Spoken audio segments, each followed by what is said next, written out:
Synthaholics.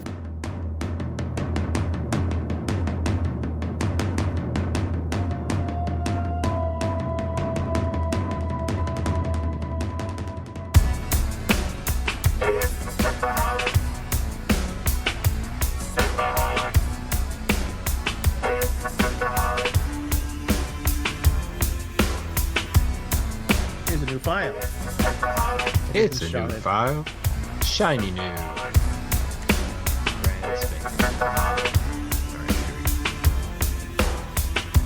Welcome to Synthaholics. Thank you so much for downloading this episode. Today you have myself, Aaron O'Brien, and David Duncan. What's up, Dave? They killed my son Leto the second.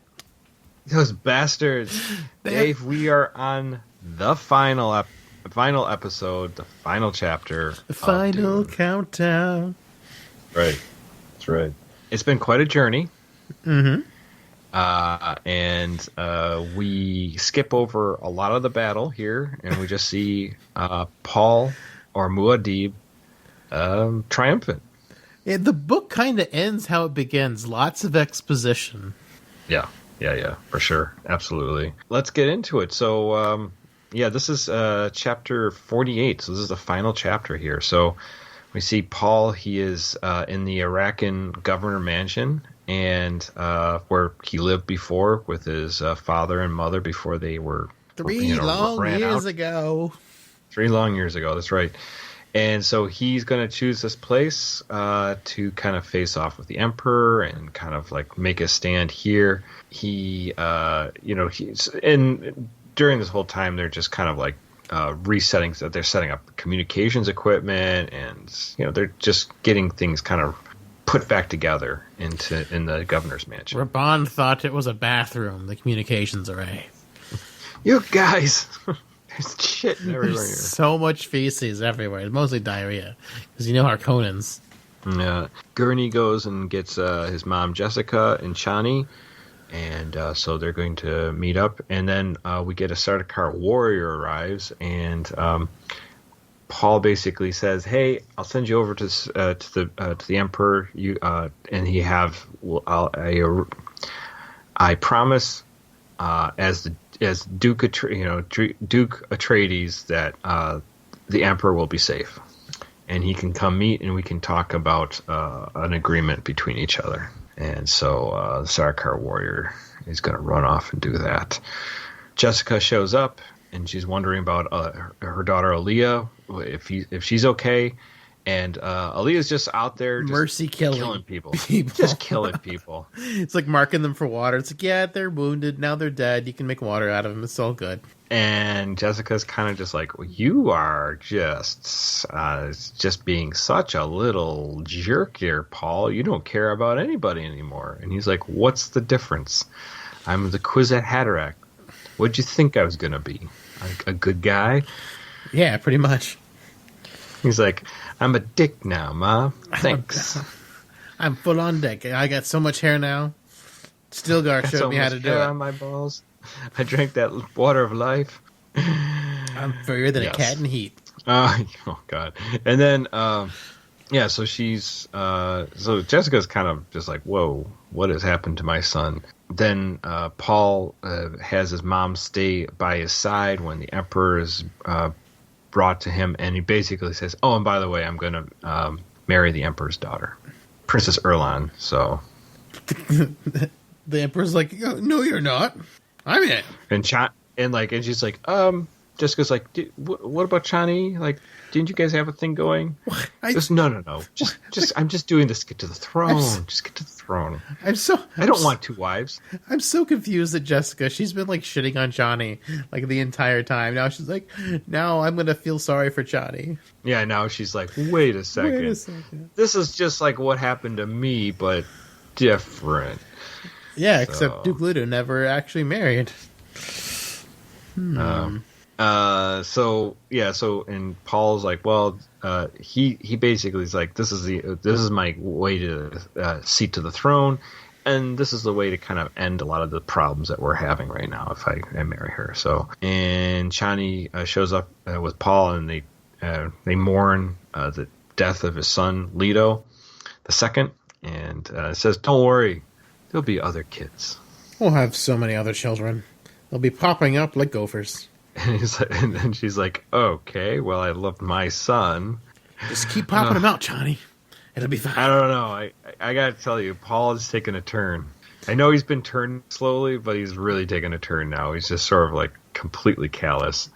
Well, I mean, like it started when his father died, and his powers started awakening. Like the more he can sense other things, the less he cares about the here and now, and emotions and things like that. Because he's seeing off in the future, and he's seeing different variations of the future. So Gurney brings the Emperor and his whole entourage, and they're all pretty upset. They're all like, some of women are crying, and the Sardaukar warriors and all the other people that look completely despondent from their defeat. So, and Feyd-Rautha's there, and Count Fenring is with them, and Paul's like, I've never seen Count Fenring before, and even in my visions, I've never seen him. Like, how come I've never seen this guy before?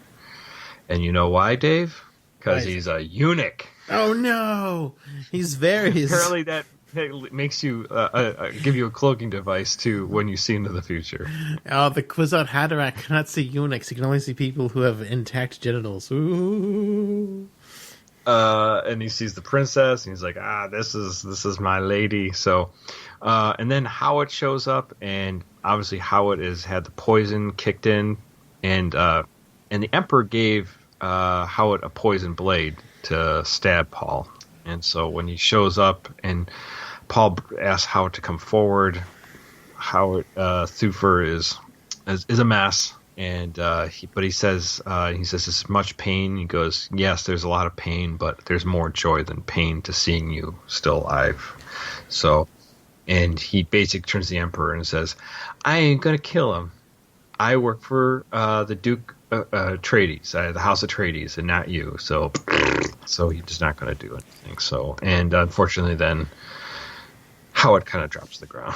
Well, I mean, he's been hanging on for a while. I mean, it's been probably couple days.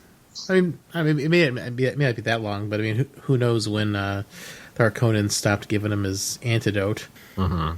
So, and then the Emperor and Paul starts going back and forth, and the Emperor is like, "Hey, I got a whole fleet up there, armada of ships up above the planet." And Paul's like, "Oh yeah, you guildmen, if you don't send all those ships back, I'll destroy all the spice on the planet." And they're like, "What? Why would you do such a thing?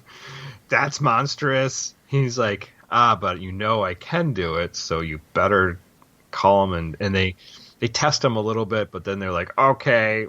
And they go over to that communication equipment that Raban was shitting on before, and they start looking it up in the Dookie room. Why does it smell so bad here? Why wouldn't it smell so bad? So yeah, the guildmen are basically, that would be terrible. And Paul says something like, the guild had a chance so many years ago to basically take Arrakis for themselves, but they never gripped the handle of the sword, so now they're not going to do it now. So the guild gives in, and then next we get a cross between the Reverend Mother Gaius and Paul and Jessica. And basically, Paul's just like, "Yeah, I'm the Kwisatz Haderach. Deal with it." And Jessica, and then she starts going like, "Jessica, you can't let him do this." And Jessica's like, "I can't do shit. He's doing what he wants to do."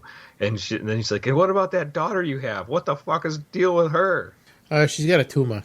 It's funny. Aaliyah is absent in this scene, and I kind of wish she was here. So. Oh, it's always great having lip from like a 2-year-old. Yeah, I know, right? With all the mind of her mother and the other Reverend Mother that she assimilated and all that other fun stuff. Yeah, well... all the snark. The Reverend Mother wants him to be, Jessica to rein him in, and she says, "I can't. This is him. This is the Kwisatz Haderach. There's nothing I can do about it." And then he... this is where he does, like, similar to the movie where he tells the Reverend Mother, yells at her to be silent, and she almost like reels back with just the word, and people are like, and the other Fremen are like, "He can kill with a word." So It's the first time we've seen that. Yeah, all the powers seem kind of weird, and in this upcoming fight with Feyd, it doesn't make a whole lot of sense either. Because I mean, they don't even mention the weirding way once. Like, why is he not weirding? Like, couldn't he just kill him in like a second? It is weird. Yeah, that's a good point. I didn't think about that. I was kind of focusing on. Well, we should get to it. Feyd-Rautha is there, and they're basically like, I see you got some Harkonnens here with you. And then Gurney wants to kill Feyd-Rautha, but Paul's like, no, I should do it from the art of Canley, which is basically some kind of chivalry or something that they've put between the houses. And Gurney's pretty upset. And it seems like everyone does not want Paul to fight Feyd-Rautha. They're like, no, you should not fight this guy. He will kill you. He could kill every single Fremen he wanted to, but he can't kill Feyd for some reason. I know, and I don't understand. And during this time too, it's like they're all like, no, you should not fight him. You should not fight him. And Paul can't see past his future at this point. He's like, I don't know if I'm going to live or die here. So figure it out, Paul. Anyways, so they all get down to their undies or whatever they're wearing. Feyd-Rautha has some kind of weird mail shirt, which has a poison tip thing on there as well. Yeah, he's got the special hidden. The hip pants with a hidden blade that'll poison. Yeah, just like in the movie, except just like the movie, yeah, except they were basically in their shirts fighting. Yeah, except for they're just wearing the thong. So just imagine the thong he came out in, but with the blades instead of the full outfit. And there's a word that Feyd-Rautha has implanted in him that to make him kind of shut down, his muscles kind of shut off. But apparently Paul's like, I don't want to cheat. Which he could have just, Feyd literally has all these different things that he's trying to do to kill Paul. He first gets a poison knife, and then he, like you said, he's got the poison blade on his hip, on his belt there, and he just keeps on distracting him, trying to goad him on the whole time. So yeah, and Feyd-Rautha is all sorts of cheating, and Paul's like, I'm not going to cheat. I'm going to do it the good way. Yeah, and I guess not cheating maybe is not using the weirding way. I don't understand. I feel like they didn't bring up the weirding way nearly enough. Yeah, I know. When was the last time Paul actually used it? When they met Stilgar, halfway through the book. I don't know. That's the last time I recall clearly that it was used. Because, or at least Paul's mother used it because she made Stilgar look like a chump. Yeah. It is kind of weird because you think he would have used this. But maybe, no, I don't. Yeah, Feyd wouldn't be trained in the weirding way. Maybe he had some kind of counter moves to the weirding way. I mean, the only reason Paul knows it's because his mom kind of broke with the Bene Gesserit tradition. Yeah, right, exactly. Yeah. I don't know. It is kind of weird. I'm not going to lie. But after a while, it looks like Feyd's got the jump on Paul, and he even hits him one time. Yeah, he cuts him one time on the arm with the knife with the poison, and Paul resets his metabolic rate to fight off this the poison, which is crazy. I can control my genes, yes. So, and then in that certain point, Feyd looks like he's going to kill Paul. He's got him overpowered. Oh my god! I think he's got me. Paul flips him, and somehow his belt gets stuck onto the ground because the blade, the needle with the poison on it, on Feyd-Rautha's belt gets caught on the ground where he flips him, and then Paul just drives the knife up into his neck and into his head and kills him instantly. So he dies. Feyd-Rautha is dead. The last of the Harkonnens. Gotta stand up, do some Popeye shit. Gonna break the ground with my voice, make his eyes turn white. And then Paul's like, let's get back to me getting married to your daughter, to the Emperor. Oh, she can marry the corpse if she wants to, and then I'll just marry her right after. And it's funny, because before you said that, Feyd-Rautha was like, oh, if I kill Paul Atreides, maybe he'll honor me with marrying his daughter, and I will be Emperor soon. So that was Feyd's idea. But then the Emperor calls Count Fenring and wants Fenring to confront Paul, and not really clear on what Fenring was going to do. Yeah, he's just this. eunuch. Fenring was going to do, he was a eunuch, and he was going to do something to the Paul, but Fenring was like, nope, I'm not going to do it. We've been friends for too long. Maybe I should abstain. Yeah, I know, right? So then after Fenring says, no, I'm not going to do anything, so the Emperor has to work with Paul. So they negotiate, but Paul basically tells them exactly what's going to happen. So he says the Imperial throne, Paul will take the Imperial throne. The Emperor will take the throne to Salda Secundus, which is the prison planet. Prison planet of the Sardaukar. But he says, don't worry, I'll make it beautiful. You'll be the best planet, the very best. And he says, as for Arrakis, Paul will fulfill his promise and make the planet a beautiful paradise. But keep the desert too. We got to keep the desert so the spice can still flow. Just keep it. Keep the sand part. And the Reverend Mother sees the future and sees a jihad in the future, and basically that the Fremen will be released upon the universe. And it's like, it's pretty much fucked from there. And then, so the agreement is made or whatever. I guess the Emperor kind of agrees to what Paul says. And then Chani's like, what about us? He goes, don't worry, Chani. I'll be married to Irulan, but be my wife legally. But she'll never really know what true love is. I'm never even gonna sleep with her. Ooh, yeah. And then Jessica says to Chani at the last bit, says we might be concubines, but history will call us wives. And that's the end of the chapter. Yeah, Jessica has the last word. Like history will call us wives. I still gotta say, it's just bizarre that they're talking about up playing her role in the new movie, since she's dominated screen time as much as, if not more than Paul, pretty much the entire book. I would say she probably has more screen time than Paul does. Dave, this is it. This is the book. Thought about this chapter. Thought about the book. First about this chapter. There's just lots of like procedural stuff. I mean, he just skips over the fights and gets right into like Paul just becoming this dictator, like completely against his standing at the beginning of the book. I don't want to bring the jihad. Now he doesn't even seem like he cares. Like, yeah, we're totally going full jihad. It's going to be so much fun.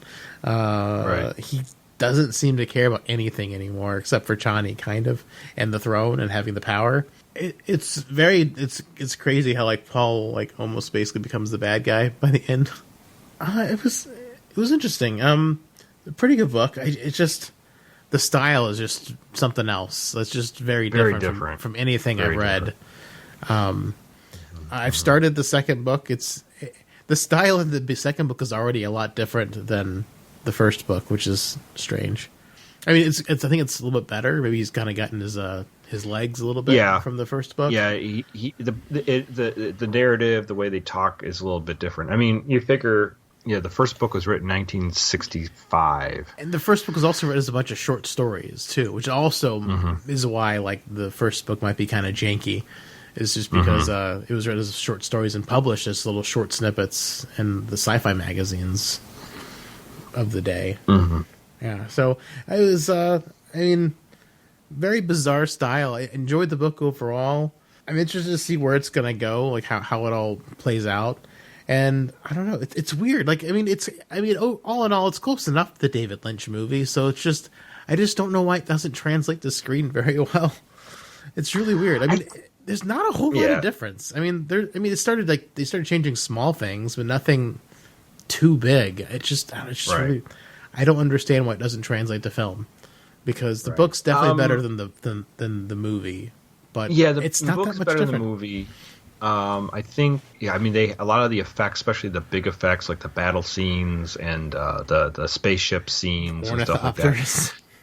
I think they were very much cheaped out on, and that's what I remember when we talked about the Lynch movie Dune on whatever episode that was way back when, that they cheaped out on a lot of stuff on him, and so and they destroyed his cut, so they took a different cut than he would have normally take. But I think it's hard to translate in a movie because it is like a lot of slow pacing parts. Yeah. Especially the beginning. There's a lot of dialogue. There's a lot of characters. You have this whole procession of characters that come in.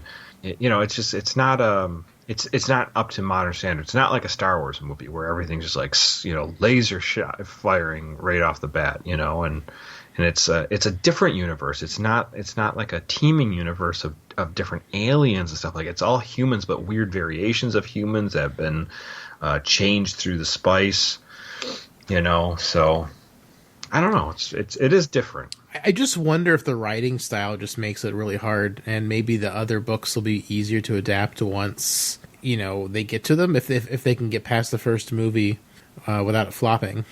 Yeah, and who knows? I mean, because we didn't talk about this last time, I don't think, but did we? Where Dune is going to go to HBO Max and theaters at the same time, or that's what they're trying to do? I don't think it was released. I don't think that news came out yet, so I think it was over the weekend we heard that. So, yeah, so it'll be on HBO and in theaters, and theaters too. Yeah. Christopher Nolan's yelling and screaming, and so is the CEOs of AMC, and they're really mad about this transition they're doing. But it's just I don't know what else are they gonna do. Yeah, I know. So what are you gonna do? They want that movie to come out, so I don't know, man. It's okay. So the chapter, like you said, for me, it's just basically tying up the loose ends. Yeah, it's just a lot of exposition. I thought I would have liked to see that battle, or at least parts of it. As the Fremen take the Emperor's Sardaukar warriors and invade the whole area and take things over. I would have liked to see that. I would like to see Raban get killed. Yeah, that'd be nice. A lot of the deaths just happen off screen. Or off character in this. It's just kind of oh, is that person dead? I mean, the only one that was super on screen was Duke Leto, Piter, and I guess Baron, and then the Baron, yeah, important characters, and then Feyd-Rautha. Mm-hmm. I guess, and can't forget Shadow Mapes. Shadow Mapes. I guess my thing is, it is weird because Paul he becomes more and more detached here, and Jessica's kind of freaked out. I mean, he still loves Chani, but even when I know he says he feels remorse for his son's death, but he doesn't really show much for it. So even in the beginning of the second book, he's got no remorse, and he's just yeah, we're still having trouble having kids. We're gonna make it work one day, someday. Yeah. All my sperm is dead, though. Too much spice.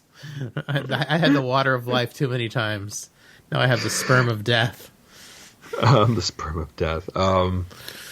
Yeah, I don't know. So there's lots of interesting things. I think what's great about Dune is that it started a whole different idea of science fiction. Setting a whole new scenery that we weren't normally used to, Asimov, and when you read The Foundation, it's it's such a high future. It's just everything's so so high tech, and so it seems would never get there, technology wise. It's just it's just so far in the future. And then in Dune, it doesn't even seem that future. It seems near future. Well, and it's zillions of years in the future. I forgot how many years, but it's way out there in the future. It's 30, 40,000 years in the future, something like that. Yeah, and so and they've rejected most of technology. Yes, they still use technology, of course, but I mean, it isn't used like it is even in Star Wars. Yeah, it's kind of just nah, we don't use a lot of it. So it's lower tech than Star Wars. It's just kind of crazy seeing how George Lucas got all his ideas from, because George Lucas just handpicked all sorts of stuff from everything. Yeah, he definitely mined everything. Yeah, for sure. To make Star Wars. I mean, the Bene Gesserit are definitely blueprints for Jedi, in some ways, for sure.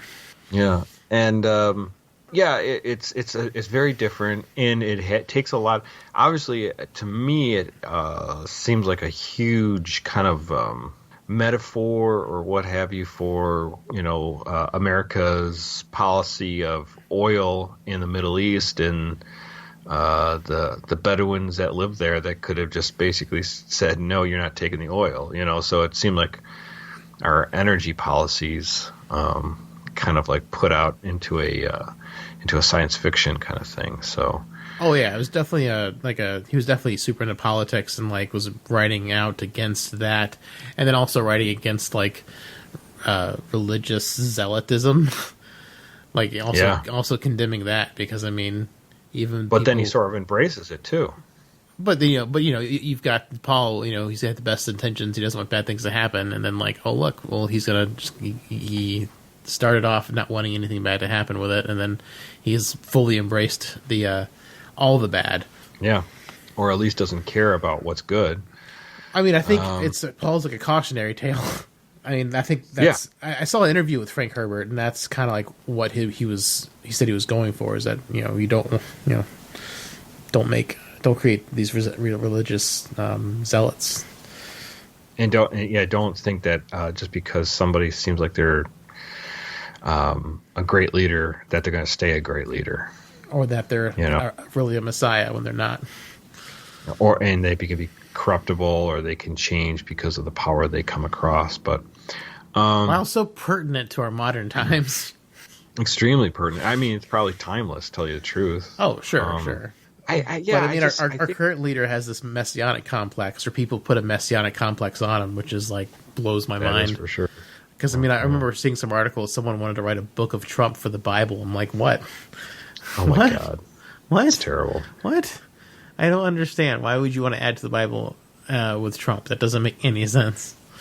No, it definitely does not. I think what's great about is Dune is extremely unique. And I know we get in further books, it gets into more interesting facets of different things in the Dune universe. Obviously, it's just like the beginning, the exploration of some characters and the people surrounding it, Mm-hmm. And which is kind of, honestly, this book kind of just gives us the lay of the land of how things are. So yeah, this book is so much just like a prologue for the series, basically.